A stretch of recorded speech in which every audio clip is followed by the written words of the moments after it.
Olá, colegas! Hoje vou falar sobre a disfunção temporomandibular e sua etiologia. É óbvio que muito se ouve falar sobre a etiologia multifatorial. Realmente, é uma situação que a gente encontra em todos os livros. Então aqui eu vou detalhar algumas situações que nós vamos encontrar ao longo desse bate-papo. Uma etiologia emocional, um hábito parafuncional, fatores sistêmicos, fatores posturais e, por último, eu vou colocar fatores oclusais. Muito bem. Quando eu falo da etiologia, e uma das primeiras que eu coloco é o fator chamado de fator emocional. E olha que interessante. Eu basicamente na minha clínica hoje, eu vivo aqui de reabilitações estéticas com lentes de porcelana nos meus pacientes que já estão comigo há 20 anos e que querem dar uma melhorada na estética, então a gente faz uma reabilitação com lentes, trato ronco e apneia e trato disfunção da ATM. E muitas das vezes, muito mais disfunção da ATM do que lentes, reabilitação estética. E ronco e apneia também bastante. E sempre quando esses pacientes chegam à minha clínica, olha só que interessante, é uma situação que vocês podem já observar nos seus clientes amanhã, ou hoje mesmo, dependendo do horário que você está assistindo. Quando o paciente chegar na tua clínica, dizendo, doutor, estou sentindo muita dor aqui, tenho aqui, cada vez mais vocês vão ter isso, hein? Pode ter certeza, essa é a odontologia do futuro. Pacientes com dores. Podem se preparar. Não muito distante, não. Um futuro que já está estamos quase chegando nele. Pergunte para esse paciente: você é ansioso, perfeccionista, guarda muito do emocional para dentro de si ou é muito estressado? Eu tenho quase que certeza que 90% dirão: sim, doutor, como é que o senhor sabe disso? Aí você diz: foi um professor que eu vi no Instagram. Brincadeira. Mas pergunte isso a eles. Se eles confirmarem e vão confirmar isso para vocês, provavelmente ele tem um forte fator emocional da qual precisa somatizar de alguma forma. E o que é somatizar? Pegar algo do emocional e jogar no soma, no corpo. E ele vai jogar aonde? Na boca. Como? Apertando os dentes, do tipo ficar jogando todo o seu emocional do tipo estou com raiva, e vai começar a hiperativar músculos, deformar articulações, e aí começou uma disfunção através de um hábito parafuncional que ele pura e simplesmente somatizou isto na boca. Vamos imaginar uma situação.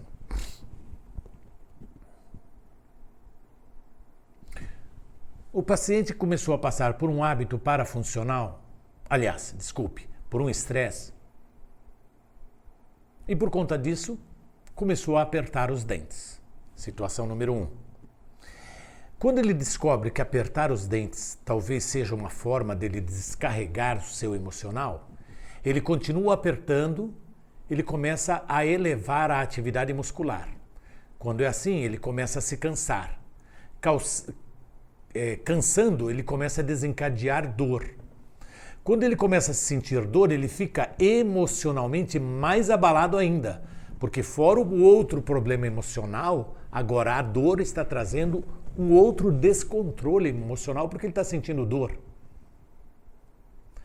Por conta disso, ele vai apertar mais.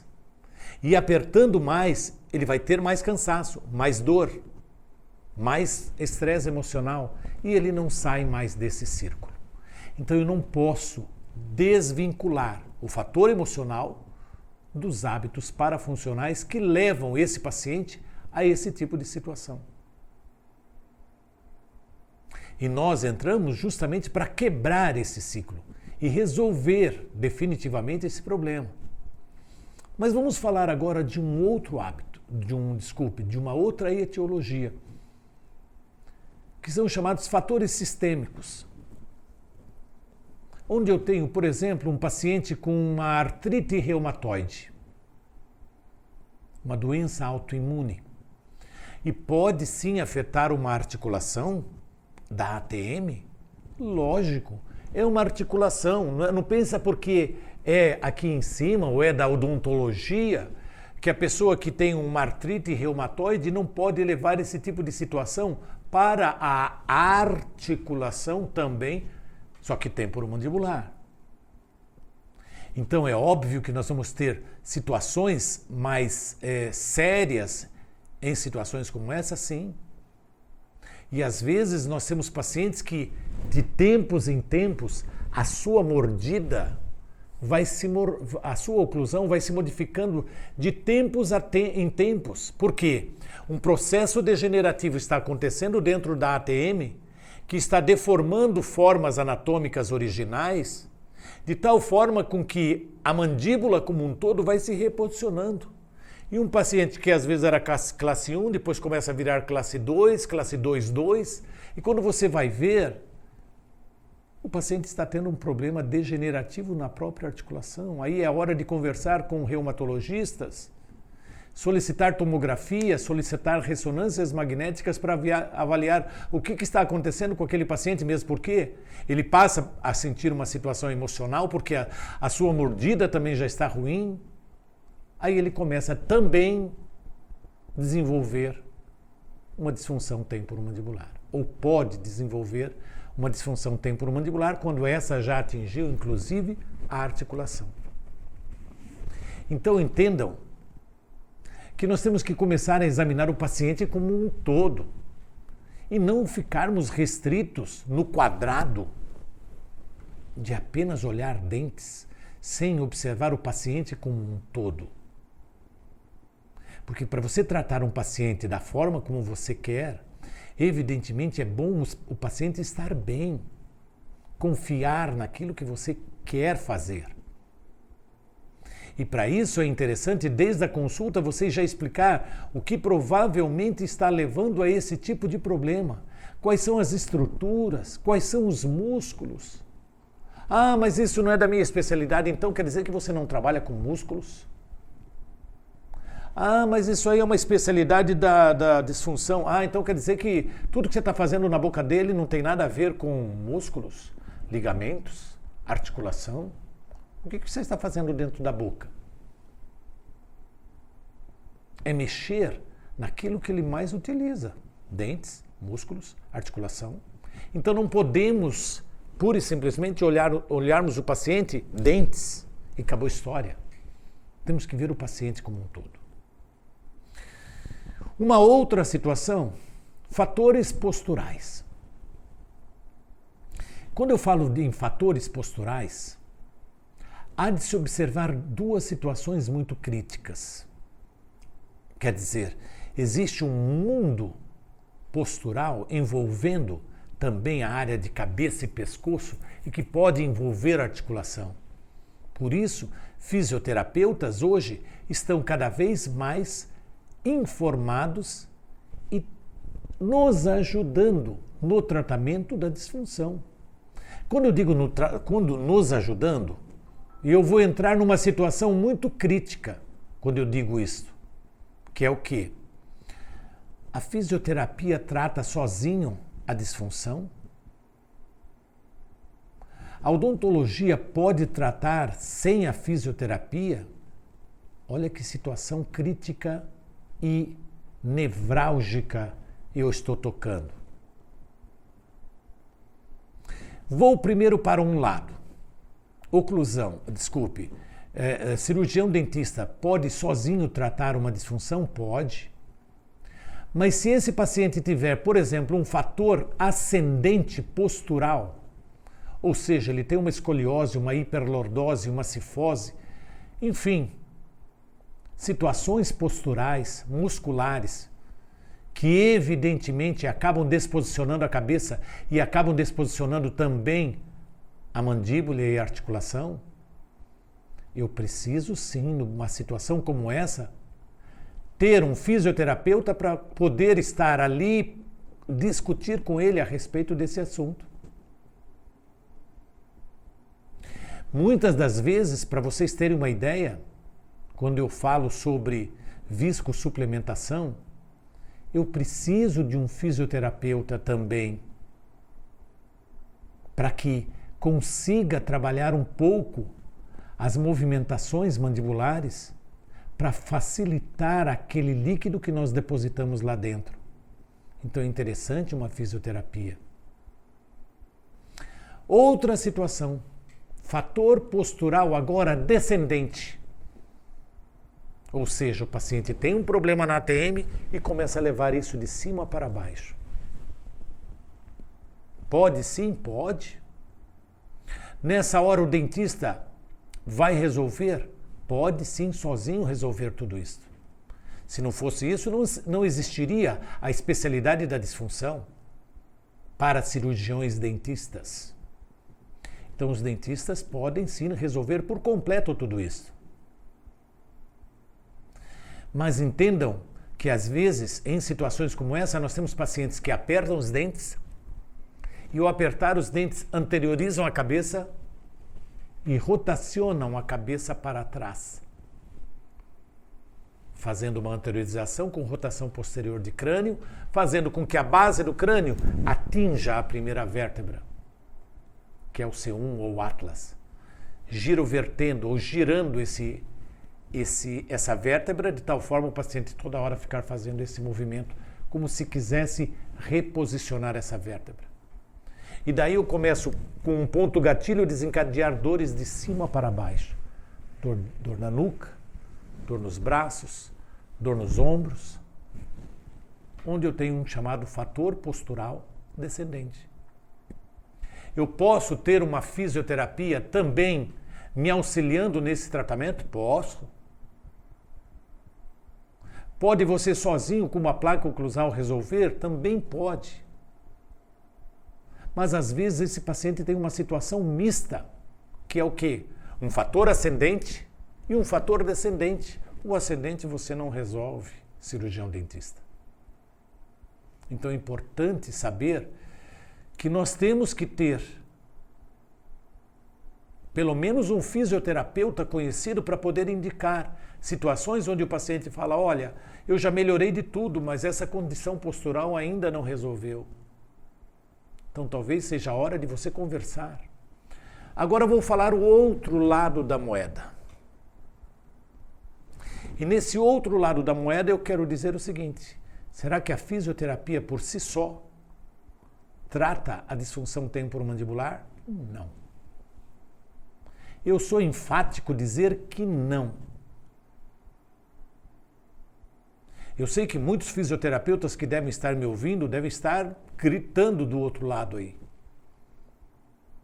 Mas precisa sim de um dentista para poder conversar, porque esta é a nossa área da odontologia. Nós trabalhamos com o ciclo mastigatório, nós trabalhamos com esta área aqui. E por mais fisioterapeuta, por mais que você detenha todas as informações relativas à ATM, essa área é da odontologia. E quando eu digo isso, eu quero dizer que situações às vezes onde o paciente chega, duas situações, dois pacientes. Esse primeiro paciente chegou com limitação de abertura e esse também. Esse foi para o fisioterapeuta. E esse aqui foi para um cirurgião dentista. Esse aqui, no cirurgião dentista, vai pedir deveria pedir uma ressonância magnética e provavelmente poderia ser que esse paciente tenha um disco anteriorizado que não se repõe, não se reposiciona e o paciente não abre a boca. Nesse outro, poucos são os fisioterapeutas que solicitam ressonância. Louvo aqueles que solicitam. Ah, você está com limitação de abertura bucal? Vou começar a manipular a sua mandíbula para tentar fazer você abrir. Aquele ligamento lá na odontologia, onde eu não tenho ainda um alongamento dele, porque eu vou tentar reposicionar esse disco, às vezes com uma manipulação para capturar esse disco e tentar reverter isso. Se a fisioterapia forçar, vai conseguir abrir a boca? Vai. Vai melhorar a dinâmica da abertura? Vai. Mas será que vai resolver o problema definitivo? Não. Por quê? Porque aquele disco anteriorizado, uma hora ele pode, aquele disco anteriorizado vai deixar a cabeça da mandíbula mais para cima da zona retrodiscal. E aquele paciente que um dia saiu da tua clínica dizendo que estava tudo bem, e ele começou a resolver, ele começou a ter dores de ouvido, ele vai buscar um otorrino, e o otorrino vai dizer, olha, procure um dentista especialista em ATM, ou um dentista que entenda de ATM. E quando for observar, vai ver que aquele disco, aquela cabeça da mandíbula está fazendo trauma em cima de uma zona retrodiscal e o paciente está com uma artralgia. E aí? O problema já se instalou e não se resolve mais. Situação número 2. É óbvio que quando nós temos um paciente que tem dores musculares e que procuram uma fisioterapia, pode encontrar resultados? Sim, não tenho a menor sombra de dúvida. Mas não podemos ficar só tratando o efeito sem correr atrás da causa. Será que a fisioterapia sabe aonde verdadeiramente está a causa e como resolvê-la? Isso significa que, não, eu tirei todas as dores, olha como o movimento está, ótimo, você tratou do efeito. E a causa que fez ele chegar até aquilo? Você soube tratar? Você sabe aonde está o âmago da questão? O motivo pela qual ele foi até esse quadro? Tratar efeito é fácil. Eu quero ver, tratar a causa. Então aquela condição muscular, você na fisioterapia vai conseguir resolver? Vai sim. Vai sim. Mas e quando o problema é intraarticular? O paciente tem deslocamento de disco, só que quando ele vai abrir a boca, ele captura o disco. Ele captura o disco. Muito bem. Como é que o dentista vai resolver isso? Vai tratar com placas estabilizadoras de ATM. Não é placa de relaxamento, não é placa de bruxismo, são placas estabilizadoras de ATM. Não adianta pegar também, cirurgião dentista, moldar superior e inferior e fazer uma plaquinha e entregar para o paciente. Não é isso que eu estou falando. Estou falando de uma odontologia mais especializada. Quando eu digo especializada, é por especialistas? Não necessariamente, mas uma odontologia mais responsável. Não apenas dando uma plaquinha para o paciente. Agora vamos para a fisioterapia.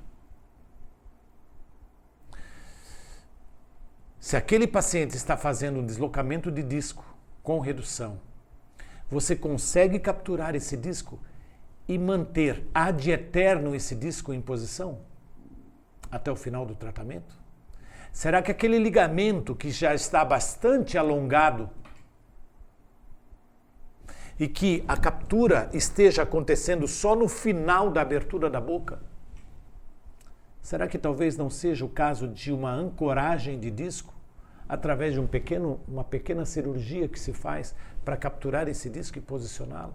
Então vejam que a situação é muito complexa para cada um ficar no seu quadrado, nenhum conversar com o outro, muito menos a fisioterapia conversar com a odontologia.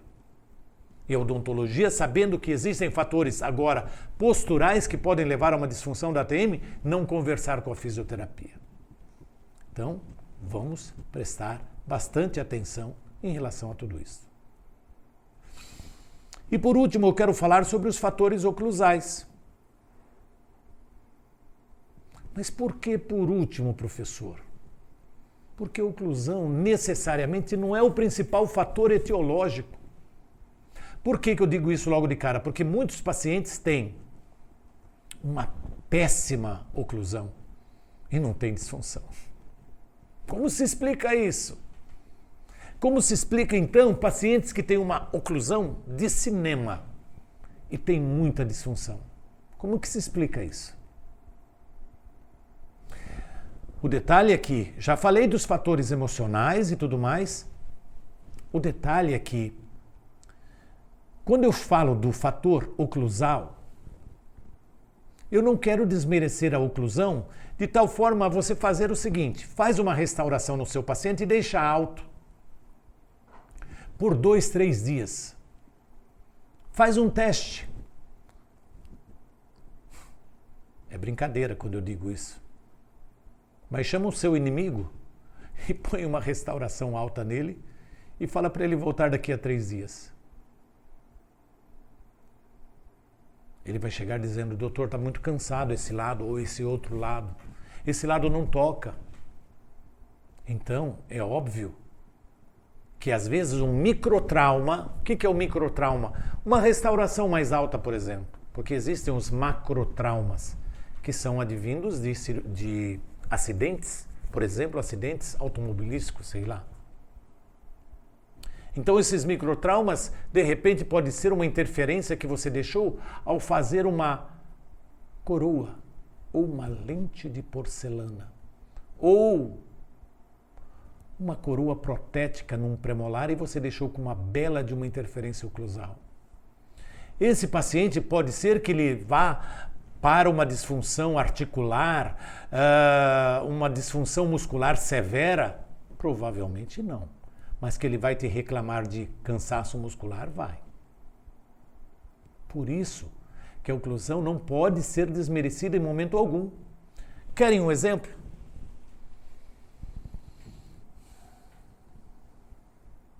Vou usar de um exemplo esdrúxulo. Me desculpem. Um exemplo esdrúxulo. O paciente começou a chupar cana, final de semana, reunião de família, e passou 2, 3 horas chupando cana. Como? Pegando aqueles pedaços de cana e mastigando, mastigando, mastigando. Aí na segunda-feira ele fala assim: nossa, amanheci com uma dor aqui, e vai no dentista e fala assim: olha, doutor, será que eu estou com algum dente infeccionado? Porque amanheci com uma dor muito estranha aqui. Ah, é? Sim. E olha, quando eu fecho a minha boca, só toca esse lado. Esse lado toca, esse lado não toca. Mas é sério mesmo, sério. Alguém fez restauração em você esse final de semana? Não. O que você fez final de semana? Nada, não fiz nada. Levou alguma pancada? Não, não levei. Mas a sua boca era assim? Você abria, fechava a boca, só tocava o lado direito? Não. Até no sábado eu fui comer um sanduichão e mastiguei normal e nunca percebi isso. Mas agora eu estou percebendo. Hoje, segunda-feira, eu estou percebendo. Não pegue uma broca, não, para ajustar essa boca que só toca de um dos lados. Pelo amor de Deus, não façam isso. Isso nós chamamos de maloclusão súbita, que é uma maloclusão que ocorreu por conta de uma hiperatividade daquele paciente ter passado o final de semana ou um domingo fazendo uma atividade muscular bastante intensa de um dos lados. É como se você fosse fazer musculação e só trabalhasse um lado mais do que do outro. É óbvio que na hora de você carregar uma bandeja, esse lado vai estar mais encurtado, porque houve uma hiperatividade, essa hiperatividade encurtou, a mandíbula sumiu mais de um lado, óbvio que toca os dentes mais de um lado. É a oclusão. Ou então você terminou um tratamento de disfunção e a mandíbula se reposicionou e revelou uma oclusão terrível. O paciente fala para você: olha, nessa posição dessa oclusão terrível, eu não sinto dor, mas quando eu tento mastigar e jogar para mim habitual, eu volto a sentir aquelas dores. Ou quando eu mastigo os meus alimentos, as minhas refeições, eu sinto muitas dores. Mas quando eu estou com a minha placa estabilizadora ou quando eu não toco meus dentes, eu não sinto dores. Ele está revelando para você o seguinte: Olha, a ATM já está no lugar. Avalie a minha oclusão. Ah, mas a oclusão não tem nada a ver com disfunção. Sei. Mas a ATM já foi tratada. E como é que está a oclusão do teu paciente? Ruim. A odontologia não te ensinou a avaliar como é uma oclusão? Como é que se ajusta uma boa oclusão? Se não te ensinou, corra atrás de ajustar uma boa oclusão.